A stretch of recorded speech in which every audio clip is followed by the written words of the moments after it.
So what's up, guys?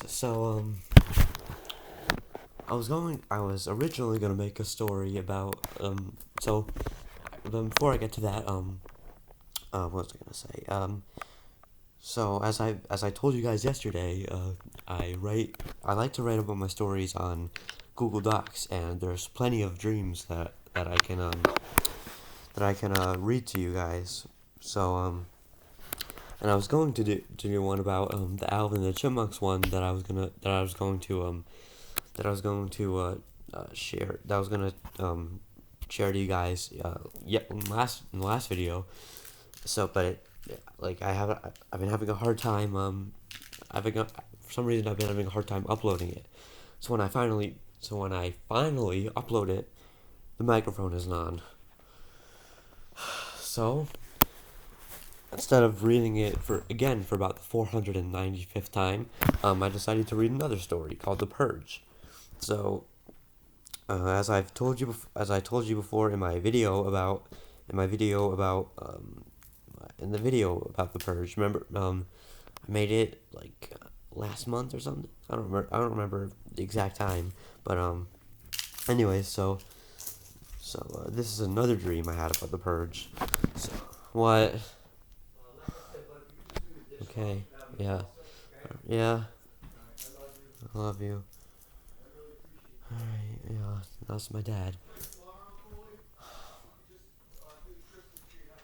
Yeah, So anyways, so let's get into the story. So last night, wait, hold on.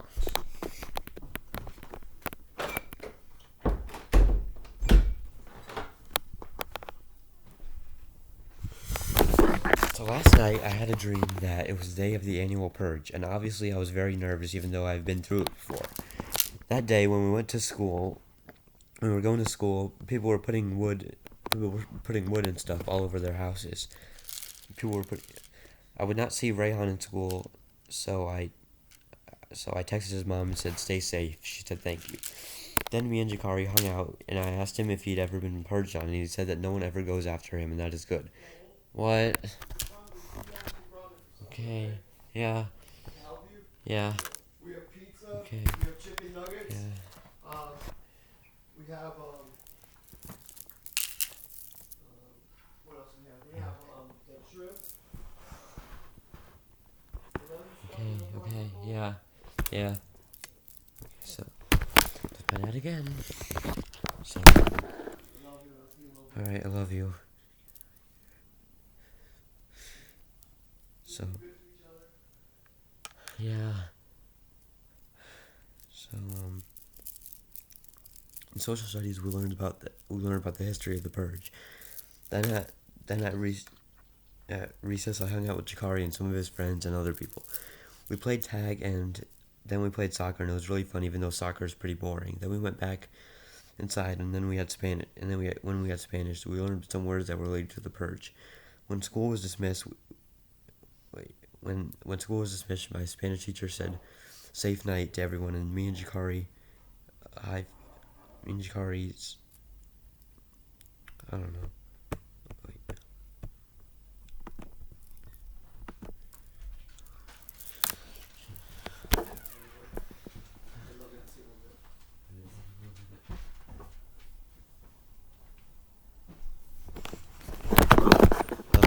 Me and Jakari hung out, and we said, "Be safe." And then we high-fived, and we went to my aunt's house to see my cousins Colin and Weston. And we weren't able to stay long because we had to get ready for the purge, so we could only stay for a little while. My Uncle Steve was being really hyper because I don't think I've told you about this. My Uncle Steve is really hyper in real life, and he's like, in my mind, he's like the funniest person to ever roam the earth. So Uncle Steve, if you're watching this, because I know you're subscribed to me, so just shout out to you, all right? You're the best uncle ever, okay? So anyways, me and Weston talked about what we would do to purgers if they tried to kill us. Then we watched some TV, and then we all hugged, and I was crying because we didn't know if we would ever see each other again. And my mom said that we were gonna make it through tonight, and that it made me feel a little better. We got home at 5. So by the way, this is just a quick like backstory of how the Purge began in the movie. So basically, it was in like 2014, and America was like falling apart. There was just violence everywhere, and there was like a lot of drug use and stuff. So, anyways, this new political group called the New Founding Fathers of America. So, they came to power. So basically, it was the Republicans, Democrats, and the New Founding Fathers, also known as the NFFA. So, I forgot what the president's name was that who came into power. I think it's like President Bracken or something, and he was the one who started the purge. So, ever since then, there was just one night a year where we could just do anything we want, basically, and it like helps the economy and stuff. So, anyways, oh wait, I read that part. Then we got home at 5. Then I went outside and I saw some people getting ready. Then I went back inside and played Xbox, and I also finished my Spanish test because I didn't finish it yet. At 6:50 we had dinner, and I was so scared, and my dad told me to relax, but I couldn't, and I ate my dinner. Bye, love you. I didn't say a word.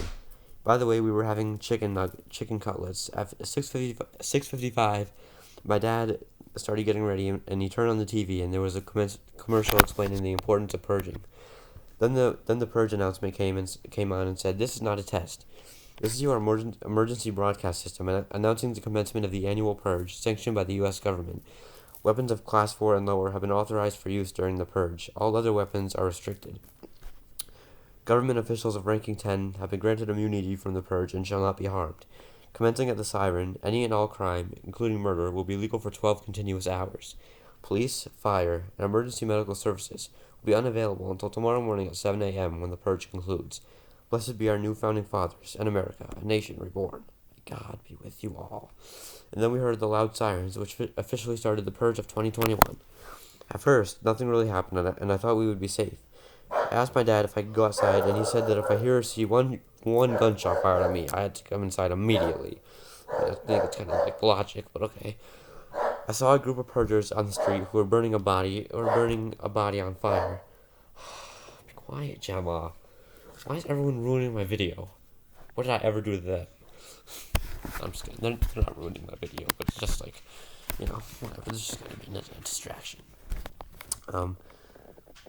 I also saw an NFFA helicopter flying over Calfpatcher Beach, so I thought it would be best if we went back inside.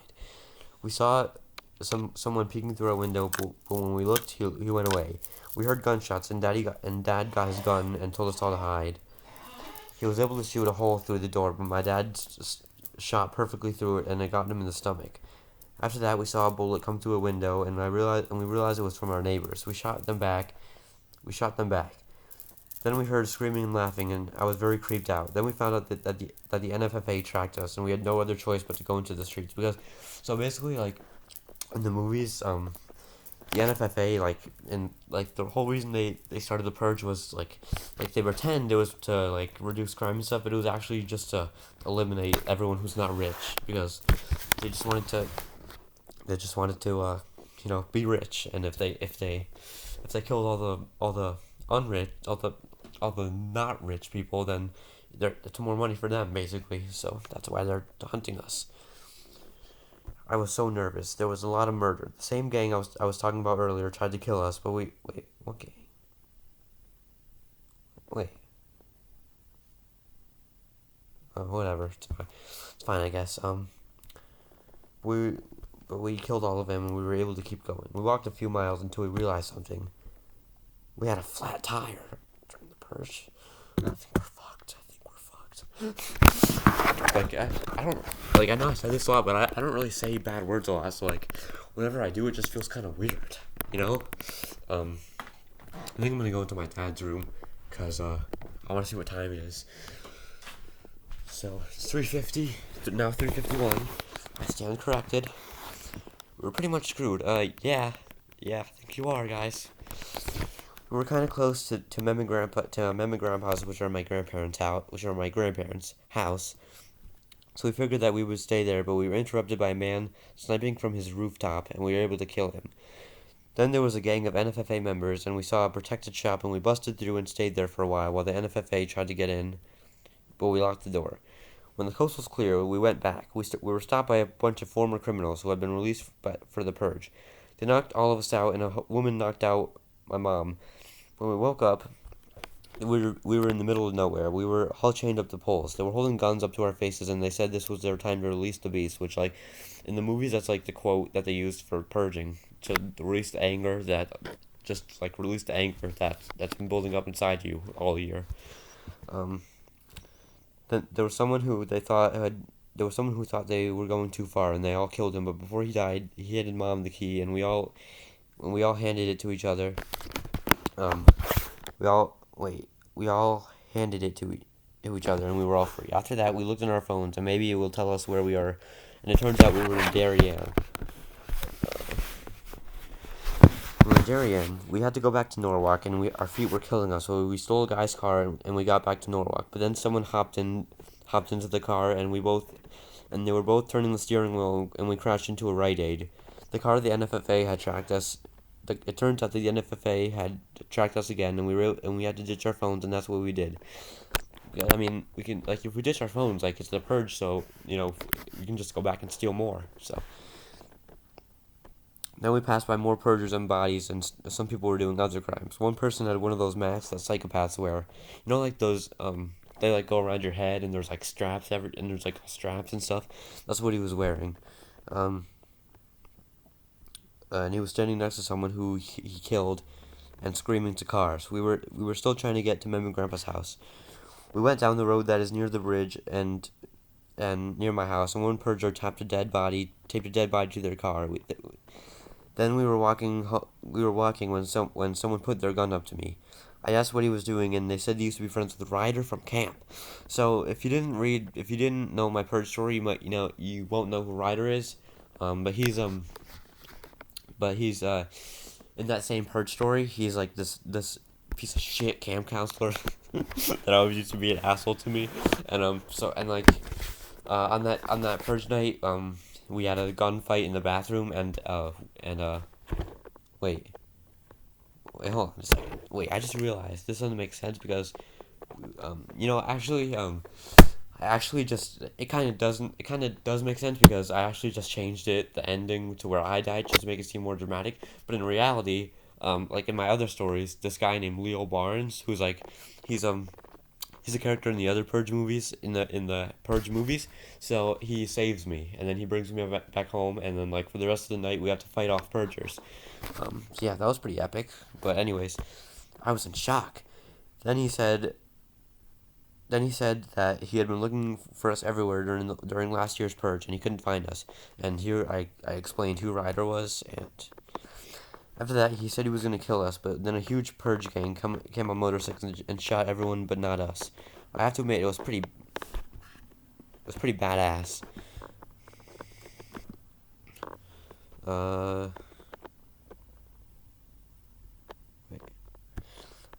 Then we were attacked by a gang with the creepy smiling mask. By the way, our goal was no longer to go to Mem and Grandpa's, but to just go anywhere that was safe. We heard that somewhere in town there was a secret underground place where you could hang out and relax during the purge. But we had to get there first. By the way, there were 6 hours left of the purge. We passed by the church, and all the dead people. Passed by our church, and all the dead people were hung up there, and it was disturbing. The NFFA were killing people, and they saw us, and they were way outmatched. So we ran away, and we were able to run. We ran, and we were able to run away. But one of the soldiers told the main soldier threw something on their vest. Told their main soldier something through their vest. We knew they were coming for us. There was someone with a creepy baby mask, and that chased after us. After a while, we finally got to the underground thing, and it was pretty cool. I talked with some other kids. We were doing pretty good until someone started shooting at us, and we had to leave. The guy actually killed the leader of the thing. We went to a train station that was nearby and begged that there was a train coming so we could get away, and there was actually one going near Mem and Grandpa's house, so we were going to go on it. When we went to the train station, when we got on the train, some of the other purgers were purgers. My dad got into a fight with this black man, and he said, "I'm about to whoop your ass." No, like, I'm not trying to sound racist by saying he was black, but just I just wanted to clarify that he was. I mean, if I just never said that, he could have been anything. He could have been Asian, white. He could have been black. He could have been anything. So I just wanted to clarify that he was black. So, anyways, they started fighting, and then everyone else started fighting, and it was a free for all. My dad won the fight, but he didn't kill him. They went to their house, and they were obviously face. They went to their house. Wait, what? Wait. Then we went to their house, and we obviously faced trouble, but they were able to survive, and we faced trouble. We were able to survive, and we were all starving, so we stole from Wendy's. We also got something from Mom and Grandpa just in case they were awake. There were, I mean, I don't know who would sleep during the purge when you could literally get killed. Like someone could just break into your house and kill you. So I don't know why you'd be asleep. Anyways, there were some people stealing from stores. Then we finally got to Mom and Grandpa's house, and they were still awake because they wanted to be awake just in case anyone tries to do anything. They let me watch The Lion King. All of a sudden, we heard gunshots, and we told Mom and Grandpa not to go to bed. To go to bed now, like not in a little bit now. Okay, I know that was weird. I'm sorry. I apologize for that. But anyways, my parents told us to go away too, but we wanted to stay, and they said that we had been through enough. But all of a sudden, there was a shooting through the windows, but we dodged them. Then they came and we got ready for battle. Then we started fighting, and we had a war. The gun my dad gave me had no bullets, so I had to be creative. Me and this NFFA guy started fighting, and I smashed his face with a lamp, and then I stabbed him with a knife. And then I helped my family by stabbing one of the other guys, but my mom shot him. Then someone tried to shoot mom, but Dad pushed her out of the way, but he ended up getting shot. Then someone fought me, and they tried to throw me off the balcony, but I hung on and he fell off. I decided to hide, and my family wasn't looking too good until I stabbed the final soldier. I decided to check the house to see if anyone was hiding, and I went into the pool room, and there was two more NFFA soldiers. If you don't know what a pool is, it's basically like this game where you have this big table, and there was a bunch of numbered balls, and you have to hit them with a cue stick. So yeah, it's a pretty fun game. Hold up a second. Just gotta check my phone for something. Okay. Anyways, I thought I was dead until everyone, including Mom and Grandpa, came down and started shooting. And by the way, Dad survived the shot. My dad secretly gave me his gun, and I went to the top of the light, and I stayed there for a minute. But then I started shooting, and we killed all of them. All killed all of them. By the way, by this time it was 5, so there was 2 hours left of the purge.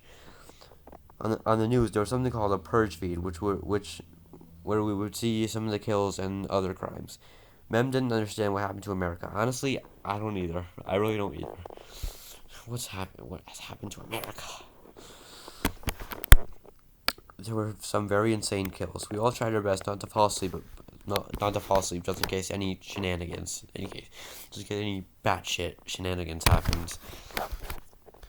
Mem and Grandpa made themselves and Mom and Dad coffee, and they made me tea. I asked if I could go to their room and watch TV, and they said sure.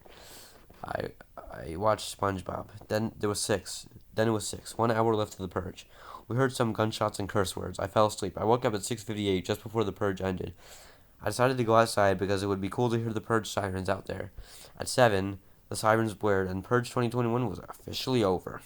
I was so happy. I went back inside, and I talked with Mem and Grandpa, and then I called my friends and asked if they were okay, and they all said yes, thankfully. Me and Jakari made plans to hang out. Then we went home, and I prayed to God that Gemma was okay, and thankfully she was okay. I also asked Colin the Weston and Uncle Steve if they were okay, and they also said yes. I prayed that during these next year's purge, we will not have to deal with what we had to deal with. Hopefully, I can have another dream about me and my family in the purge, because those dreams are cool and fun. So yeah, that was the video, guys, and honestly, I made a lot of purge stories, but looking back on them, not too many were very good. I gotta be honest, they were just not. They were just not. I mean, it was the same story all the time. Me and my family were somehow had to get out of the house on purge night, and we had to survive on the streets. It was the same fucking story. I'm sorry, that was weird. That was weird. I apologize. But anyways, yeah, it was this. It's just the same story, and yeah, and like, I mean, I did have like this one actually original one, or but I didn't even make a story about that because I thought it was boring. But anyways, guys, if you want to see some of my other Purge stories, I'd be more than happy to share them with you. But anyways, guys, so my next video, during my next two videos are gonna be about about the story I made called Jumanji. So there's Jumanji. It's called Jumanji on Christmas. So if you've seen the movie Jumanji, if you've seen the Jumanji movies, you understand like what it is. But instead of those the teens being sucked into the instead of the teens from the movie being sucked into the game, it's me and my family being sucked into the game. And basically, like we have to serve. The only way to get to go back to the real world is if we win the game. So, and yeah, I'm not gonna go too far into this, but all I'm gonna say is, if you haven't seen the original, if you haven't seen the actual two movies, there's a spoiler warning because a lot of the movies are a lot of the stories are pretty much just the original or just the movies, like just with new characters and some new stuff. So yeah. So anyways, guys, that's gonna about do it for this video, and stay tuned because I think I have a strong feeling in my heart that Jumanji stories are gonna be amazing. You have my word. You have my word. Okay. Anyways, guys, I hope you enjoyed this video, and peace out.